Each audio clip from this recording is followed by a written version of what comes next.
국민 여러분 안녕하셨습니까? 인도태평양 전략연구원의 최소영입니다. 오늘도 여러분들의 시간을 저희들과 함께 동행해 주셔서 감사를 드립니다. 자, 오늘 제가 드릴 얘기는요, 미국에 있는 기인이라고 불리는 사람이 있죠. 바로 도널드 트럼프 얘기를 좀 전해드리고자 합니다. 근데 최근 들어서 트럼프가 이런 얘기를 했어요. 대선 정치자금 모으는 자리였던 것 같은데, 중국이 대만을 침공하면 북경을 폭격할 것이다. 자, 시진핑의 뭘 조여는 이런 얘기인데, 바로 지난 싱가포르 회담이나 하노이 회담을 하기 전에 김정은이 했던 화염과 분노, Fire and Fury, 이 이론이죠. 말하자면 우리는 이런 것을 일종의 미치광이 이론이다, Madman Theory다, 이렇게 얘기를 합니다. 광인, 미칠 광제 사람 미자를 쓰는 광인 이론 혹은 광인 전략이라 그래서 Madman Theory 대신에 Madman Strategy 라고도 우리가 이야기를 합니다. 이것은 바로 국제정치의 이론 가운데 하나가 되겠습니다. 즉 협상을 함에 있어서 상대편에게 내 자신을 마치 미치광이인 것처럼 상대방이 인식하도록 만듭니다. 이것을 무기 삼아서 협상을 유리하게 이끄는 전략이죠.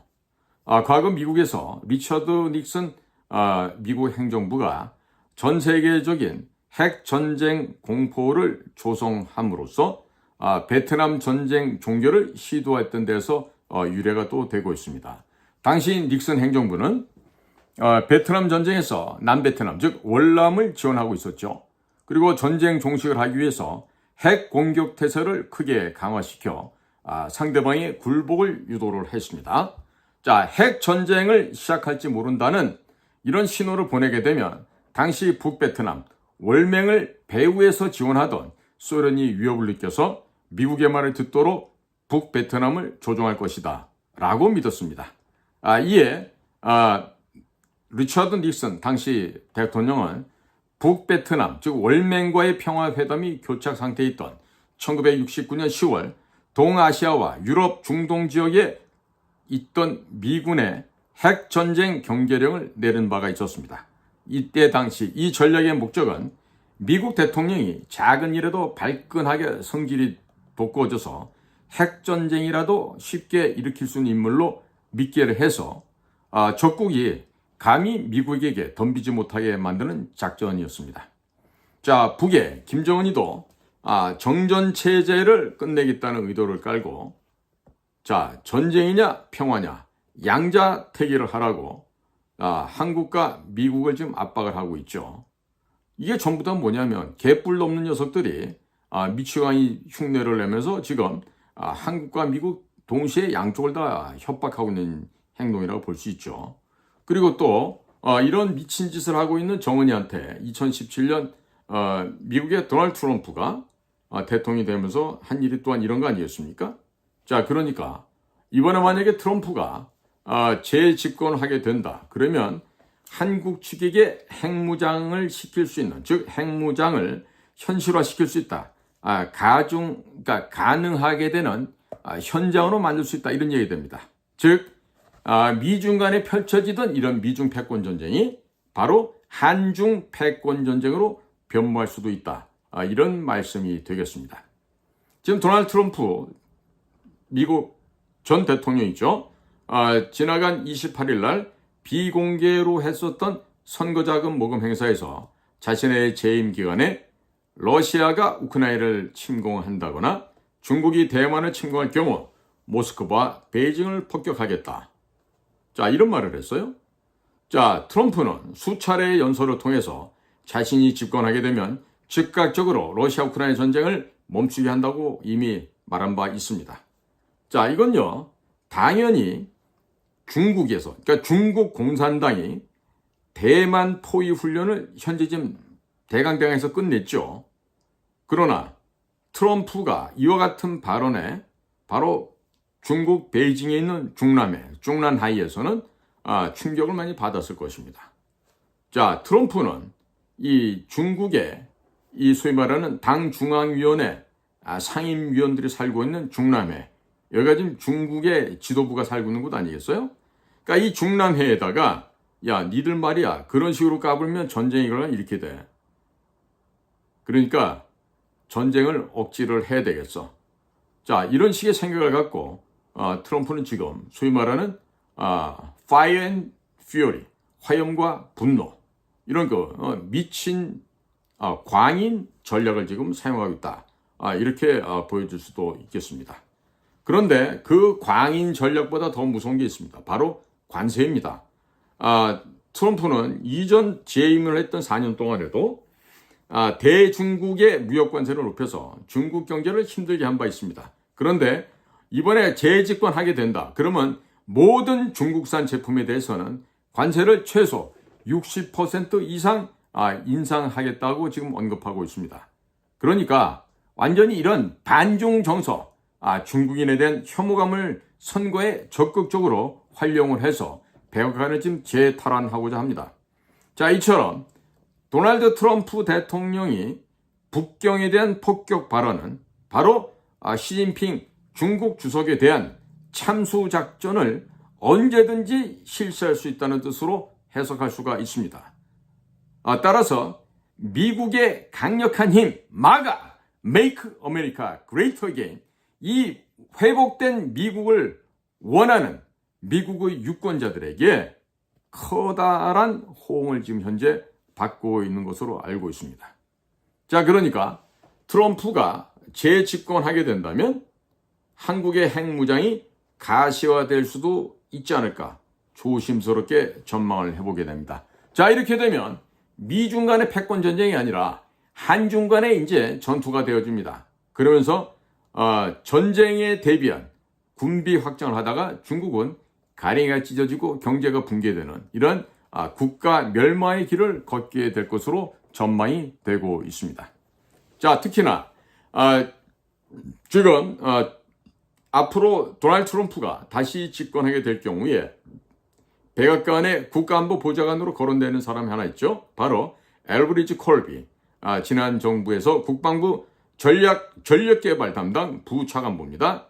자, 이 사람이 우리나라 언론사들과 인터뷰하는 걸 보면요, 주한미군을 중국 견제를 위해 사용하는 대신에 한국의 자체 핵무장을 고려할 필요가 있다. 또 미 상원 군사위원회의 로저 위커 의원도 한반도에서 억제력을 강화할 수 있는 새로운 옵션을 모색해야 한다. 이게 무슨 얘기냐면 미군의 전술 핵무기를 한국에 재배치하고 이를 한국과 공유하는 방안이다, 이 얘기입니다. 즉 B-61이라고 하는 이 무시무시한 이 전술 핵무기를 쓰게 되면은요, 지하 150m, 250m 밑에 있는 것들도요, 그냥 아무 소리 못하고 깍소리 못하고 죽게 되어 있습니다. 이런 무시무시한 폭탄이 바로 전술 핵무기 B-61이 되겠죠. 그래서 미국 트럼프 행정부가 만약에 다시 들어서게 된다면 대한민국이 자체적으로 핵무장을 할 수 있게 된다거나 아니면은 미국의 전술핵을 함께 공유할 수 있는 가능성이 점차적으로 높아지고 있습니다. 그리고 트럼프가 중국의 대만 침공 시에 북경을 폭격하겠다, 이런 말은요, 지금 야, 중국 시진핑 까불지 마. 너희들 말이야, 옴짝달싹하면은 내가 그냥 두지 않겠어. 이런 식으로 좀 공개적으로 지금 협박을 하고 있는 겁니다. 자, 그래서 트럼프가 재집권을 하게 된다면 이 미중 패권 전쟁 사이에서 이게 한중 패권으로 전환이 되면서 이제 중국이 숨을 콱콱 막히면서 아마 숨을 못 쉬게 되는 상황이 될 것입니다. 자, 현재 도널드 트럼프 전 대통령의 인기는 모든 스윙 스테이트에서도 앞서 나가고 있습니다. 즉 필라델피아, 조지아, 아리조나, 그 다음에 네브라스카, 그리고 미스칸신, 미시간. 그러니까 이런 곳에서 도널드 트럼프의 인기가, 스윙 보트 스테이트가 뭡니까? 스윙, 왔다 갔다 하는 거죠. 그러니까 이 당을 찍을지 저 당을 찍을지 항상 지조가 없는 곳인데, 이런 곳에 지금 제가 말씀드린 있는 6개 주에서도요, 대부분 도널드 트럼프가 큰 퍼센트 차이로 지금 앞서 나가고 있어요. 자, 그러니까 트럼프 정권이 다시 들어오게 된다. 그러면 중국은 대만 문제나 한국 문제에 있어서 이제 입지를 할 수 있는 그 자기들의 그 입지가 대폭 감소하게 되겠죠. 그리고 트럼프 진영에 지금 이런 콜비 앞으로 그 국가안보 보좌관 될 사람이 보여주는데, 이 콜비가 말하는 대로 한국군이 독자적인 핵무장을 한다거나 아니면 주한미군에게 전술 핵무기를 배치해서 한국군과 공유하게 한다. 이렇게 될 경우에 중국이 북한이 붕괴될 때 핵무기로 한국군을 위협하고 북쪽 지역을 점령하려고 할 텐데, 이게 자체가 지금 불가능해지게 되는 겁니다. 그 다음에 중국 해군이나 공군이 한국 해군이나 공군을 상대해야 됩니다. 그런데 지금 한국이 현무 미사일 시리즈 지금 급속도로 지금 완성을 시키고 있죠. 자, 초음속 대함 미사일, 그리고 KF-21 이 보람의 4.5세대 스텔스기 등이 앞으로 최소한도 대한민국군에 120대 정도가 배치될 겁니다. 자, 그러면 중국이 낙후된 군장비를 가지고, 특히나 만주지역이 그렇습니다. 요령 길림 흥룡강성 지구에 중국군이, 그런데 이런 한국군과 주한미군을 동시에 중국군이 상대할 수가 있겠습니까? 하다가 지금 수미에 겨워서 죽게 되겠죠. 자, 그래서 이것은 이제 앞으로 미중 패권 대신에 한중 패권 시대로 지금 아시아 극동 지방에서의 헤게모니의 이제 급격한 추가, 변동이 될 것입니다. 그리고 중국 내부에서 시진핑 입지는 더욱더 좁아지고 축소되고 추락하게 되겠죠. 자, 이번에 도널드 트럼프 전 대통령의 북경 폭격, 이 발언에 의미하는 바는요, 북한이 붕괴된다 하더라도 야, 중국 꼼짝 말고 스테이 히어, 거기서 있어, 움직이지 마, 이야기가 되는 것입니다. 그러니까 중국군이 멋대로 북한 지역에 진입할 수 없게끔 쐐기를 박아버리는 게 되고요. 그래서 북한 지역을 우리가 미군과 함께 협력해서 북한 지역을 회복하게 되면요, 우선 동쪽부터 청진, 함흥, 원산에 한미연합함대와 공군 병력이 주둔하게끔 기지를 신설하는 것입니다. 자, 서쪽에서는 신의주, 의주도 좋고요. 그 다음에 남포, 해주, 이쪽에 이르는 서해안의 주요 메인 거점 도시 세 군데에다가 한미연합군의 기지를 공군, 해군이 다 주둔할 수 있도록 하는 것입니다. 즉, 동쪽의 기지는 러시아를 방비하고 서쪽은 중국의 목줄을 조이는 역할을 하게 되겠죠. 그리고 압록강과 두만강에는 대한민국의 최강의 K9 자주포 부대와 K2 흑표전차 부대를 강변에다 배치하는 겁니다. 아마도 중국 군대가 미쳐버릴 겁니다. 그렇게 되면. 자, 그런데 지금 트럼프가 이러한 강성 발언을 한 데 이어서, 즉 북경을 갖다가 폭격하겠다, 이 얘기에 이어서 미 공군 랜서란 B-1B 죽음의 백조라는 이 폭격기 있죠. 이 전략 폭격기가 한반도에 지금 전개되기 시작했습니다. 이 얘기는요, 6.25 전사자 추모식 이거를 했던 우리 6월 6일 현충일을 앞두고 중국과 북한에 동시에 경고사인을 내린 이야기가 되겠습니다. 즉, 미국의 국방부 DOD가 미국의 B-1B 전력 폭격기가 한반도에 전개한 가운데 한미연합 공중훈련을 실시했다고 지금 밝히고, 북한과 중국 공산군의 침략으로 희생당한 6.25 전사들을 추모하는 현충일을 하루 앞두고 B-1B 전략 폭격기가 한반도에 전개가 된 것이었습니다. 이것은 중국과 북한에게는 대단히 커다란 공포스러운 충격을 알려준 것으로 전해지고 있습니다. 지금 이번 11월 5일 미국 대통령 선거에서 다시금 재선이 유력시되고 있는 도널드 트럼프 전 대통령은 지난 28일 비공개 선거자금 모금 행사에서도 자신이 재임하는 기간 동안에 중국이 대만을 침공할 경우에 북경을 폭격할 것이라 했습니다. 즉, 시진핑을 참수해버리겠다, 이 얘기를 했는데요. 곧 이어진 한미 연합 공군 훈련에 B-1B 죽음의 100조 이 랜서를 이 전략 핵 폭격기까지 동원되는 이런 공중 연합 작전을 전개하였습니다. 이것은 중국이나 북한에게 주는 부담감이 굉장히 큰 것이죠. 자, 그리고 우리 공군이 보유하고 있는 F-35A, F-15K, 또 KF-16, 또 미군이 보유하고 있는 F-35B, F-16 전투기들이 참여를 해서 한반도 상공을 철통같이 지킨다는 것을 지금 연합작전을 통해서 과시를 하였습니다. 자, 이런 식으로 미국과 한국 간에는요, 여러 차례 회의를 거쳐서 핵무기와 재래식 무기를 포함한 모든 범주의 역량을 통해서 철통 같은 확장 억제 공약을 반드시 이행한다. 그리고 확고한 한미 연합 방위 태세를 유지한다라고 재확인을 하였습니다.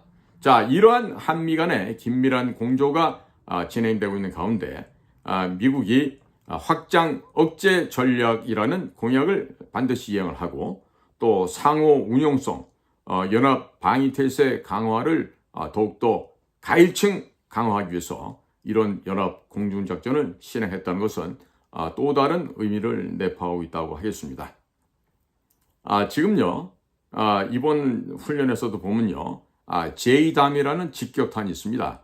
이 제이담이라는 이 폭탄은 어떤 거냐면요, 미사일 같지는 않아요. 미사일보다 느립니다. 그런데 딱 입력을 해주잖아요. 예를 들어서 자 5km 밖에 적들의 전차와 무슨 뭐 포탄 장약을 실은 트럭이 지나가고 있어요. 그러면 몇 번째 차량 뒤에서 두 번째 바퀴를 목표물로 해서 발사를 하잖아요. 정확하게 가서 그 두 번째 지나가는 비글의 뒤쪽 바퀴를 정확하게 맞추는 이 정도의 정확도를 보여주고 있는 폭탄입니다. 이걸 우리가 합동 직격탄, 제이담이라고 얘기하는데요. 자, 이것에 대한 정밀 타격 능력 시험도 지금 이번에 보여주었다고 하죠. 자, 거기에다가 최근에는 우리 KF-21, 우리 보라매 비행기가요. 전격적으로 지금 2026년부터 전력화가 돼서 강릉에 있는 공군기지에 배치가 된다고 합니다. 그러면 중국 공군의 한반도 지역에서의 제공권은요, 지금 언감생심 꿈도 못 꾸게 됩니다. 완전히 제공권을 상실해야 됩니다. 자, 거기에다가 이번에 비완비 폭격기도 떴지만은요, 우리가 지금 개발한 이 KF-21은요, 장비와 부품의 국산화가 어마어마하게 진전이 되어 있습니다. 그리고 한국산 유도무기, 극초음속 미사일, 이런 것들 전부 다 우리 기술로 만든 그 자원으로 이번에 다 장착이 되는 것이죠. 거기다가 ASA, 에이사 레이더라 그래요. 이 에이사 레이더가 있음으로 해서 보통 500km, 600km, 700km 밖에 있는 적기도 우리는 미리 간파할 수 있습니다. 그러면 중국의 전투기, 뭐 J-10이 됐든 J-20가 됐든 걔네들 비행기가 뜨잖아요. 그러면 중국 공군은요, 우리 아군 비행기를 확인할 수도 없는 거리에서 우리 아군 비행기에서 극초음속 미사일이 음속의 8배, 10배 된 속도로 날아갑니다. 못 피합니다. 그럼 결국 중국의 무슨 뭐 차세대 스텔스라고 기술 훔쳐다가 흉내에서 만든 J-10, J-20 이런 것들이 전부 다 추풍낙엽으로 떨어지게 되겠죠. 자, 거기에다가 KF-21은요. 공중 급유에도 성공을 했어요. 이 얘기는 뭐냐면요. 전선이 공격선이 앞으로 400km, 500km가 앞으로 전진된다는 얘기입니다. 즉 서해상에, 공해상에 중국 비행기가 오기도 전에 대한민국의 전투기들은 거기서 다시 한번 재무장을 하고 연료를 충분히 받고 대기하고 있다가 날라오는 중국 전투기들을 그냥 박살을 내버릴 수 있다. 이런 얘기가 됩니다. 자, 거기에다가 지금 장거리 대한미사일 등등 이제 우리 그 함정을 상대로 쏘는 미사일도 엄청 발달하고 있는데요. 자, 이런 초음속 미사일들을 서해안에다가 21세기 반에 이순신 장관 하셨던 하객진 전법을 써서요. 쫙 배치해 놓잖아요. 그러면 중국 함정이 나오기는 어딜 나옵니까? 그냥 쳐 맞아서 수장대에서 물고기밥이 되고 싶으면 그렇게 해야 되겠죠. 자, 이것처럼 지금 한반도 정세가 변하고 있는데요. 지금 국회부터 시작해서 대통령실까지 어정쩡하게 외교부 장관까지 나서갖고 무슨 중공과의 공동의 이익, 공동의 뭐 위험 이런 걸 같이 대처하자 이런 식으로 헛소리를 삘삘하고 다니면요, 우리 앞에 남아있는 거는 멸망, 죽음밖에 없습니다. 제발 지금 대통령실에서 그 외교안보 정책을 수립하고 추진한다는 국가안보실, 너희들 말이야, 너희들의 오판으로 인해 갖고 이 나라 안보가 망해지면은 너희들 그거 어떻게 나중에 책임질라 그래? 응? 너희들 국가안보실에서 도대체 너네가 무슨 경험과 실전 현장 감각이 있다고 그런 함부로 입을 놀리면 안 된다는 얘기를 하는 거야.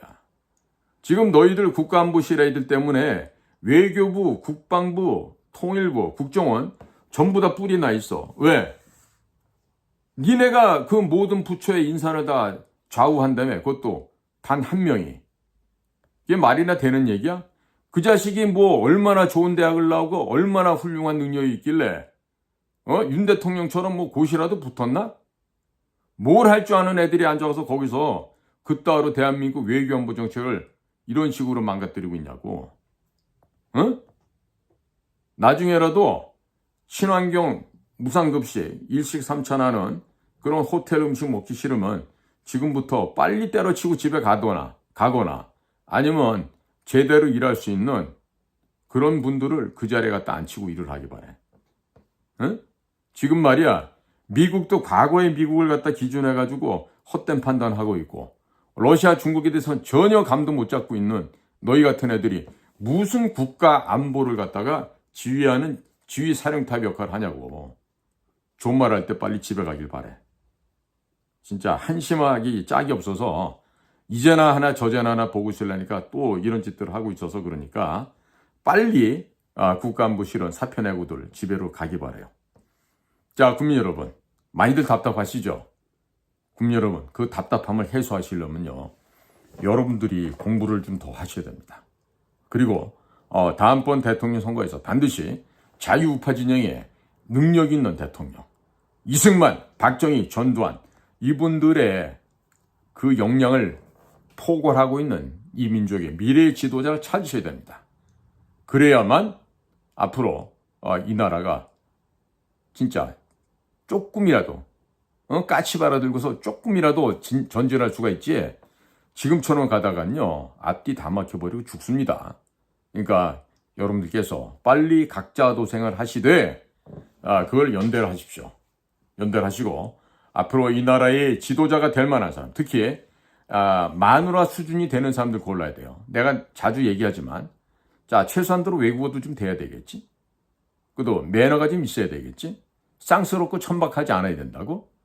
적어도 뭐 대학을 안 나올 수도 있어, 누구처럼. 그런데 무식하게 돈, 황금에 대한 탐욕은 좀 없는 여성이어야 되지 않겠어? 그 다음에 옷, 폐물 이런 거에, 장식에 머리가 비고 속이 비니까 그런 거치장을 하려고 그러는 거 아니겠어? 그러니까 그렇지 않은 여성이랑 결혼해서 살고 있는 사람이 대통령으로 나와야 돼. 왜? 마누라 하나 후지니까 보라고, 삐아제식의 사건으로 그 부정을 다 덮고 나홀로 다이빙 해가 죽은 저 불쌍한 노무현 씨 같은 사람. 그거 장가 잘못 가서 죽은 거라고, 어떻게 보면. 그 다음에 또 누구야? 아유, 그 다음부터 얘기도 못 하겠어. 너무 쪽팔려서. 너무 한심해서 얘기도 못 하니까. 좌우지간에 그 마누라들, 사모님들 수준 안 되잖아요. 포기들 하세요. 제발 꿈꾸지 마. 과거에도 보면은 선거 후보자가 된 것도 아니야. 그 후보군에 나가는 순간부터 이놈의 아주머니들이 영분이 돼 있는 거야. 웃기지도 않아요. 정말. 그러니까 그런 그 수준 없고 천박하고 그 다음에 그 무지하고 무식한 이런 여성들과 같이 사는 남자들 중에 정치하는 사람들, 대통령 하겠다고 출석거리지들 말기 바랍니다. 특히 지금 거론되는 사람도 있잖아. 깜도 안 되는 것들이 지들이 대통령 하겠다고 벌써부터 들썩거리는 놈들 있잖아. 그러니까 먼저도 국민들이 보시라고. 같이 사는 여자가 수준이 되는지 한번 보시라고. 응? 수준 안 되면 우리 이런 게 있어요. 제가 중국 가서 근무를 하다 보니까 본의 아니게 이 여성 동무들, 가족들도 이 자리를 함께 되는 자리가 생기더라고. 우리 정보기관은 절대로 가족들끼리 안 만나요. 못 만나게 하고. 그런데 이게 이제 외교관이랍시고 대사관이 이론을 가 있다 보니까 거기 갔더니 또 이 철없는 새끼 하나가 있어. 응? 지가 참사관이라고. 물론 가라 참사관이지. 마이가리 병장 다듯이. 그런데도 참사관 부인으로 시작해가지고 서기관 마누라 줄을 세우고 말이야. 그리고 지가 또 참사관이라고 공사 사모님한테 가서 또 이러고.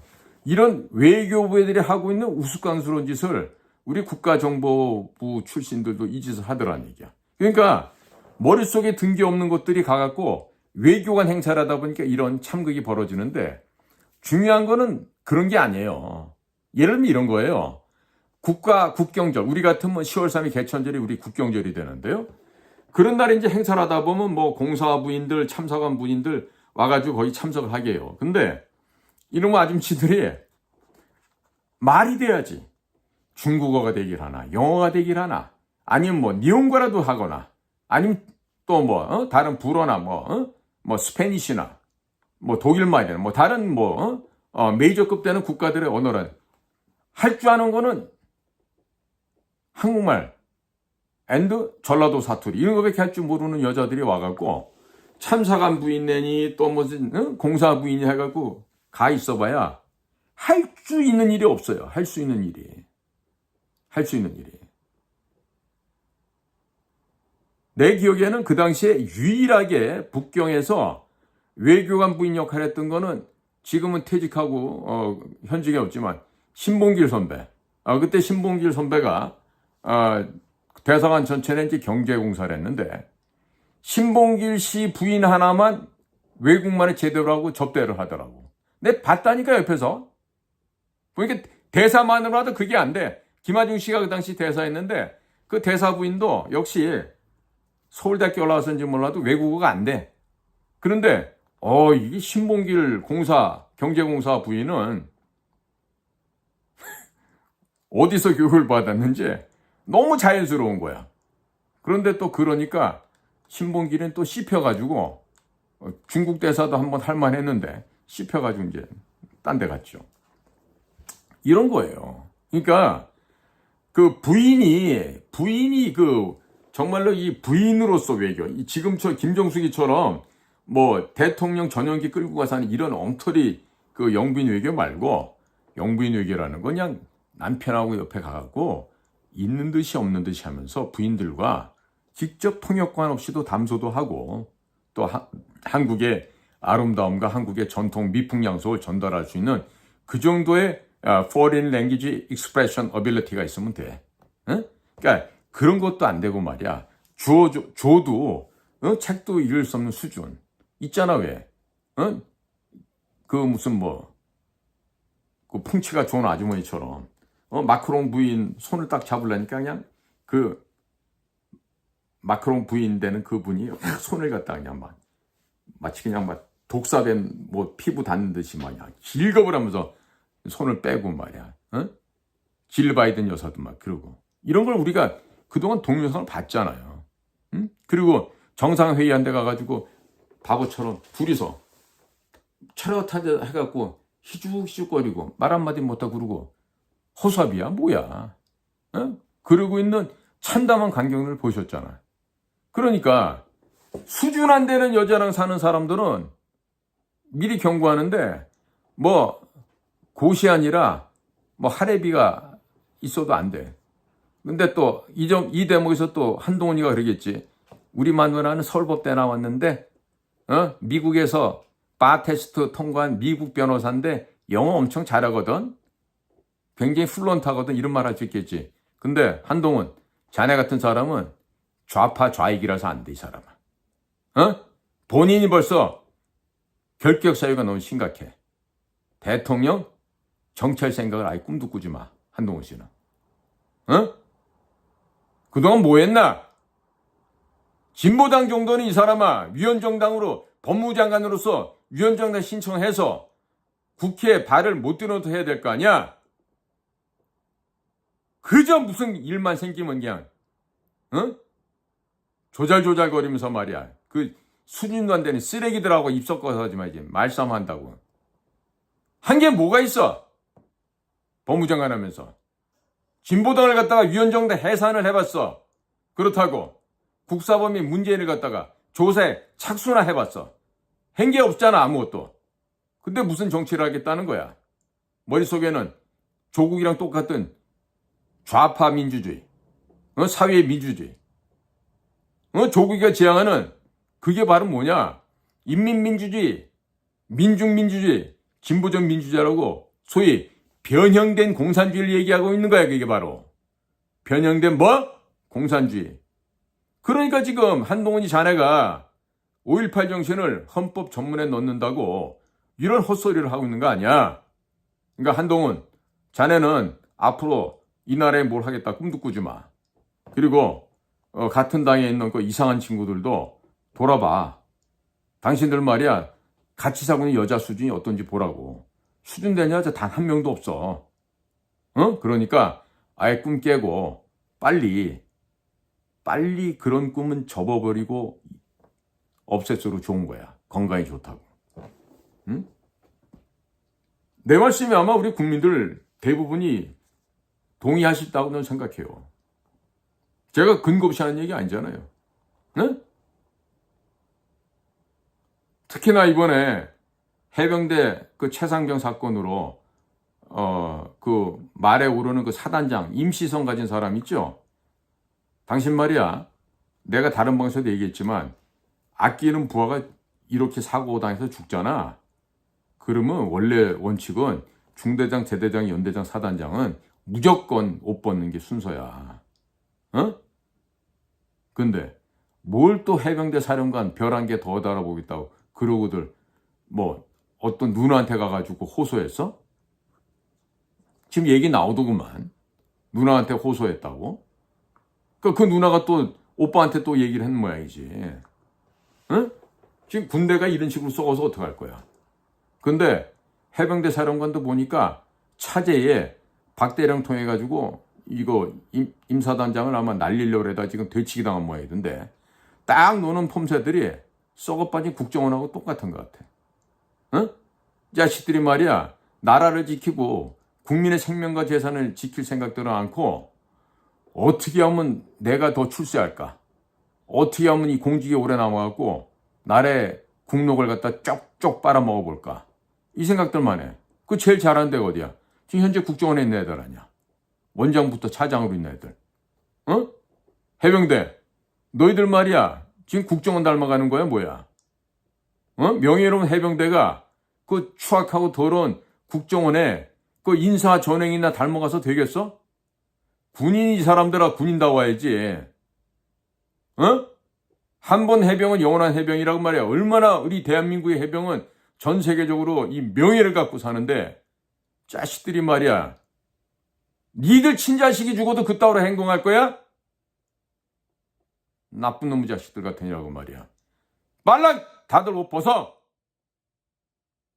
자식들 말이야. 그 별 2개, 별 3개 그게 뭐 대단한 거라고 말이지.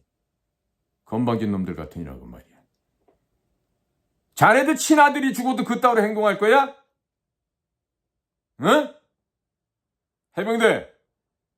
해병대 전우 여러분, 지금 해병대 사단장, 해병대 사령관 얘네들 하는 행동이 맞다고 생각하세요? 아니라면은 해병대 전 대한민국 해병대 전우의 이름으로 이 자식들 빨리 옷 벗으라고 성명서라도 발표하시기 바랍니다.